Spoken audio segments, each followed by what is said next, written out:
మనందరి లోపల రోజూ ఒక యుద్ధం జరుగుతూ ఉంటుంది కదూ.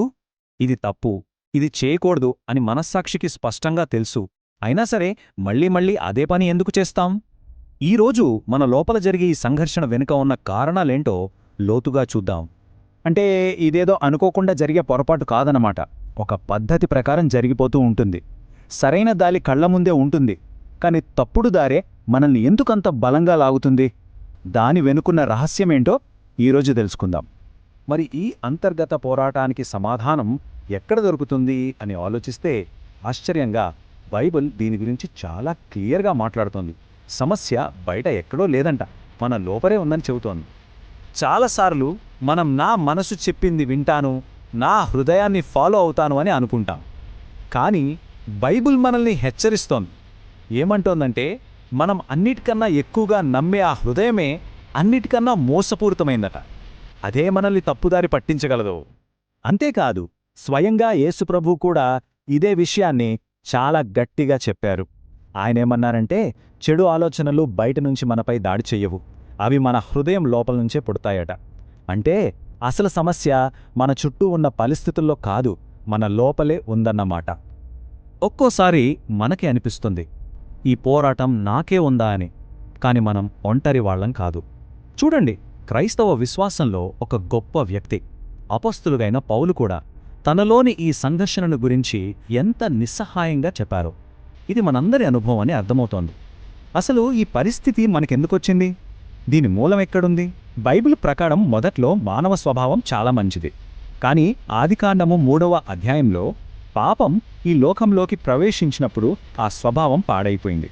అప్పట్నుంచి మనస్సు సహజంగానే మంచి కంటే చెడువైపు చాలా తేలికగా ఆకర్షించబడుతోంది. సరే, మన హృదయం మనల్ని మోసం చేస్తుందని తెలుసుకున్నాం. కానీ అది ఎలా పనిచేస్తుంది? ఇది ఒక్కసారిగా జరిగేది కాదు. చాలా నెమ్మదిగా, తెలివిగా మనల్ని తన వలలో వేసుకునే ఒక ప్రక్రియ ఇది. ప్రతిదీ ఒక చిన్న ఆలోచనతోనే మొదలవుతుంది. ఆ మోసపూరిత స్వరం మన చెవిలో ఇలా గుసగుసలాడుతుంది, ఏం పర్లేదు, ఇది చాలా చిన్న విషయం, దీనివల్ల వచ్చే నష్టమేమీ లేదు. చూడండి, పాపంలోకి వెళ్లే మొదటి మెట్టు ఇదే. తప్పుని చాలా చిన్నదిగా, సింపుల్గా చూపించడం. తప్పుని చిన్నదిగా చూపించిన తర్వాత నెక్స్ట్ స్టెప్ మనల్ని ఒంటరిని చెయ్యడం. నిన్ను ఎవరూ చూడట్లేదు, ఇది నీకు నాకు మాత్రమే తెలిసిన రహస్యం అని నమ్మిస్తుంది. పట్టుబడతామనే భయాన్ని తీసేయడం ద్వారా మనల్ని మరింత ధైర్యంగా ముందుకు తోస్తుంది. ఇక చివరిగా మన అంతరాత్మకే మనం సర్దు చెప్పుకుంటాం. సరే, ఒక్కసారి చేస్తే పోయేదేముంది అనే ప్రశ్నతో ఒక చిన్న ఆలోచన కాస్త ఒక పెద్ద తప్పుడు నిర్ణయంగా మారిపోతుంది.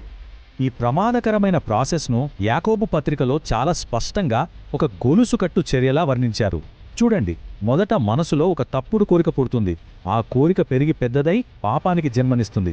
చివరగా ఆ పాపం పెరిగి పెరిగి నాశనానికి దారితీస్తుంది. మరి తప్పుడు దారి ఎందుకు అంత అట్రాక్టివ్గా కనిపిస్తుంది? ఎందుకంటే అది ఒక ప్రామిస్ చేస్తుంది, వెంటనే ఆనందమిస్తానని వాగ్దానం చేస్తుంది. కానీ దాని వెనుక దాగి ఉన్న నొప్పిని, భవిష్యత్తులో వచ్చే పరిణామాలను మాత్రం తెలివిగా దాచేస్తుంది. మనసెప్పుడు ఫాస్ట్గా దొరికే సుఖం వైపే వాగబడుతుంది కదా. యేసు ప్రభువు చెప్పిన ఈ మాటలు అచ్చం దీన్నే వివరిస్తాయి. నాశనానికి వెళ్లే దారి చాలా వెడల్పుగా, తేలికగా ఉంటుందట. అందుకే చాలామంది ఆ దారిలోనే నడుస్తారు. సరైన దారి మాత్రం ఇరుకుగా, కష్టంగా ఉంటుంది. సరే, ఇప్పటిదాకా మనం సమస్య ఏంటి, దాని మూలాలేంటి, అది ఎలా పనిచేస్తుంది అని చూసాం. ఇప్పుడు అసలు విషయానికి వద్దాం.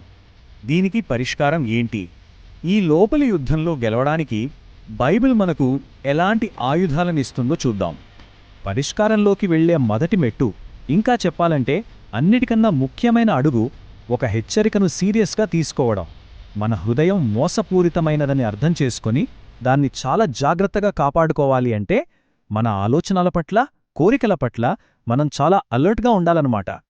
నిజమైన మార్పు మన ఆలోచనా విధానాన్ని మార్చుకోవడం ద్వారానే వస్తుంది. మనసు ఒక యుద్ధ భూమిలాంటిది.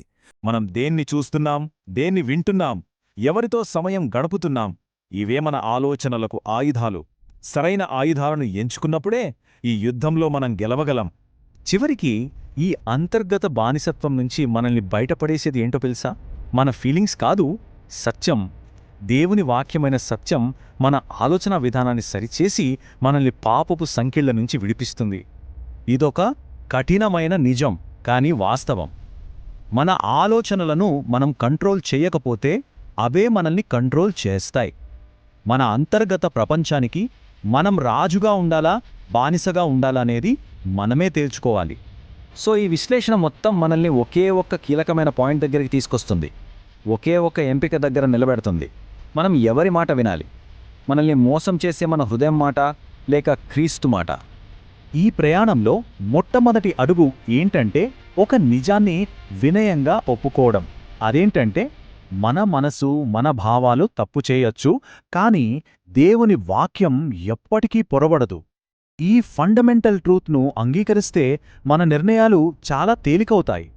కాబట్టి ఇది కేవలం ఆలోచనల మార్పు కాదు, మన లైఫ్ ఆపరేటింగ్ సిస్టమ్ను మార్చాలన్నమాట. పాత కమాండ్ నాకేమనిపిస్తే అది చేస్తాను అనేదాన్ని వదిలేసి దేవుని వాక్యం ఏం చెప్తుందో అది చేస్తాను అనే కొత్త మార్గాన్ని ఎంచుకోవాలి. ఈ ప్రపంచం మనకెప్పుడు ఫాలో యువర్ హార్ట్ అని సలహా ఇస్తుంది, కానీ అది ఒక చిట్టడవి లాంటిది, దారి తప్పిపోతాం. దేవుని మార్గం మాత్రం చాలా స్పష్టంగా ఉంది. Follow Christ. మన జీవితానికి కంపాస్ మన హృదయం కాదు, క్రీస్తు అయ్యుండాలి.